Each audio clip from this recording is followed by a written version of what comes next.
घरामधील प्रत्येक लहान मोठ्या व्यक्तीला तर आवडेलच अशा पद्धतीची ही कैरीची भाजी आहे। त्याचबरोबर जे कोणी पहिल्यांदा ही भाजी खाणार आहेत त्यांना सुद्धा ही भाजी आवडणार। ही कैरीची भाजी आपण पोळी सोबत, भाकरी सोबत, भातासोबत किंवा लोणच्यासारखी तोंडी लावण्यासाठी सुद्धा खाऊ शकतो। तसेच या भाजीच्या फोडणीमध्ये काही पदार्थ वगळले तर ही भाजी उपवासासाठी सुद्धा चालते। आणि उन्हाळ्यामध्ये ही भाजी अजिबात मिस करू नका, कारण उन्हाळा आला की कैऱ्या आणि आंबे हे आलेच, आणि कैऱ्या म्हटलं की कैरीपासून वेगवेगळे पदार्थ हे सुद्धा आलेच।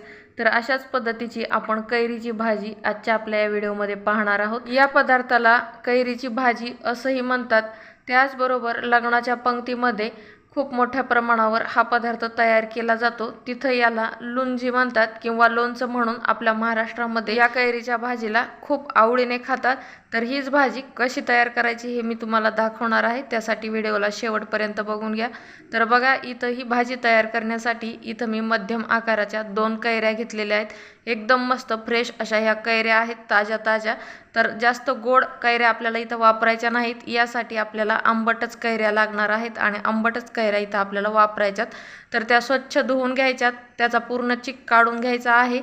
त्यानंतर याला कोरडं करून घ्यायचंय आणि त्यानंतर आपल्या आवडीनुसार आपल्याला जेवढ्या आकाराच्या हव्या आहेत तेवढ्या आकाराच्या याच्या आपल्याला फोडी तयार करून घ्यायच्यात। आता इथं कैरीनं कोय धरलेली आहे, म्हणजे मध्ये कोय तयार झालेली, त्यामुळे मी साईडचाच भाग वापरत आहे। जर कोय व्यवस्थित पक्की तयार झाली नसेल तर मधला भाग काढून आपण पूर्ण कैरीचा वापर इथं करू शकतो। आता जास्त लहान किंवा जास्त मोठ्या अशा फोडी न करता मी मध्यम आकाराच्या इथं कैरीच्या फोडी तयार करून घेतलेल्या आहेत। मस्तपैकी इथं दोन्ही कैऱ्या आता कापून घेतलेल्या आहेत। आता या कैरीसाठी आपल्याला फोडणीची तयारी करायची आहे। तर या कैऱ्या सुरुवातीला काही ठिकाणी पाण्यामध्ये उकडून घेतल्या जातात, पण मी डायरेक्ट फोडणीमध्येच टाकणार आहे। खूप इंटरेस्टिंग अशी रेसिपी आहे, व्हिडिओला शेवटपर्यंत बघून घ्या। आता कढईमध्ये 2 ते 3 चमचे तेल घातलेले आहे। तेल छान कडकडीत तापलं की यामध्ये आपण घालणार आहोत मोहरी आणि जिरे, हे सुद्धा छान तडतडू द्यायचे आहेत। त्यानंतर इथं अद्रक आणि लसणची पेस्ट आपल्याला वापरायची आहे। त्यानंतर मी इथं 1 चमचा धना पावडर, 1 चमचा जिरा पावडर घातलेलं आहे, हे सुद्धा आपण या तेलामध्ये व्यवस्थित परतून घेऊ। तर हे छान परतून झालं की आपण यामध्ये कैरीच्या फोडी घालणार आहोत। तर या कैरीच्या फोडी जशा कापल्या तशाच यामध्ये मी आता घालून घेतलेल्या आहेत आणि या सुद्धा आपल्याला आता 2 मिनिट चांगल्या परतून घ्यायच्यात। गॅसची फ्लेम कमी किंवा मध्यम ठेवायची आहे, जास्त हाय फ्लेमवर आपल्याला या कैऱ्या भाजायच्या नाहीत। तर 2 मिनिटांसाठी या छान परतून घेतलेल्या आहेत। आता यामध्ये आपण बाकीचे पदार्थ घालणार आहोत। तर त्यामध्ये आता मी इथं 2 चमचे काळा मसाला घातलेला आहे। त्यानंतर पाव चमचा हळद, 1 चमचा लाल चटणी, चवीनुसार मीठ आणि जवळपास अर्ध्या वाटीपेक्षाही जास्त गुळाचा इथं वापर केलेला आहे। तर मला ही भाजी खूप आवडते आणि थोडीशी जास्त गोड असल्यावर अजून भारी लागते, त्यामुळे मी इथं थोडासा जास्तच गुळ वापरलेला आहे। कारण कैऱ्या जास्त आंबट आहेत, त्यामुळे गुळ थोडासा जास्त घातला तर ही भाजी एकदम भारी अशी चवीला बॅलन्स होते। त्यामुळे आता इथं मी एवढा गुळ घालून घेतलेला आहे। आता कमी गॅसवर आपण हा गुळ घातल्यानंतर सुद्धा गुळ पातळ होईपर्यंत या भाजीला छान असं हलवून घेऊया। तर बघा, गुळ मस्त असा पातळ झालेला आहे। गुळामध्ये आपल्याला या कैरीच्या फोडी 1 ते 2 मिनिट अशा मस्त शिजू द्यायच्या आहेत आणि तुम्ही बघू शकता भाजीचं टेक्स्चर एकदम भारी असं आलेलं आहे। बघता क्षणी खावीशी वाटेल एवढी भारी ही कैरीची भाजी झालेली आहे। तर आता ही भाजी 2 मिनिटांसाठी इथं मी परतून घेतलेली आहे। गुळ व्यवस्थित पातळ झालेला आहे, पण तरी ही भाजी पूर्णपणे इथं तयार झालेली नाही, अजून ही भाजी शिजण्यासाठी भरपूर वेळ बाकी आहे। त्यामुळे व्हिडिओला शेवटपर्यंत बघून घ्या आणि ही भाजी या उन्हाळ्यामध्ये एकदा तरी नक्की करून बघा। मी खात्रीने तुम्हाला सांगते, ही एकदा केल्यानंतर परत परत तुम्ही ही करून खाताल, एवढी भारी ही भाजी लागते।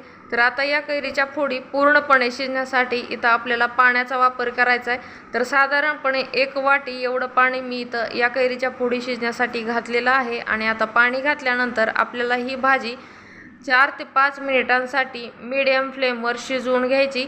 वरून थोडीशी कोथिंबीर घालून घ्यायची आणि मस्त अशी ही भाजी आता आपल्याला इथं शिजवून घ्यायची। तर शिजल्यानंतर ही भाजी अप्रतिम अशी दिसते, त्याचसोबत अप्रतिम अशी लागते आणि मी तुम्हाला सांगितल्याप्रमाणे तुम्ही जर एकदा केली तर बार बार कराल अशा पद्धतीची ही कैरीची भाजी किंवा लोणचं किंवा लुंजी अशी ही मस्त रेसिपी आज आपण या व्हिडिओमध्ये तयार केलेली आहे। तर पूर्ण भाजी शिजल्यानंतर या भाजीचं टेक्स्चर पहिल्यासारखंच तयार होतं, कारण पाणी पूर्णपणे शिजण्यासाठी आटून जातं आणि राहिलेलं जेवढं पहिलं मिश्रण होतं तेवढंच बाकी राहतं.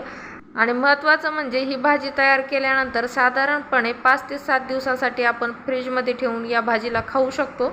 व्हिडिओ कसा वाटला, रेसिपी कशी वाटली हे कमेंट करून सांगायला अजिबात विसरू नका. तसेच ही रेसिपी आवडली तर लाईक आणि शेअर करा. त्याचबरोबर वर्षाज रेसिपीच्या मराठी यूट्यूब चॅनलवरती येणारे प्रत्येक व्हिडिओज पाहण्यासाठी या चॅनलला सबस्क्राईब करून समोरच दिलेले बेल आयकॉन प्रेस करून घ्या, म्हणजे व्हिडिओ आला की लगेच तुम्हाला याची नोटिफिकेशन मिळेल. पुन्हा भेटूयात अशाच एखाद्या नवीन, साध्या, सोप्या आणि इंटरेस्टिंग रेसिपीसोबत. तोपर्यंत व्हिडिओज पाहत राहा आणि रेसिपीज ट्राय करत राहा. Bye bye.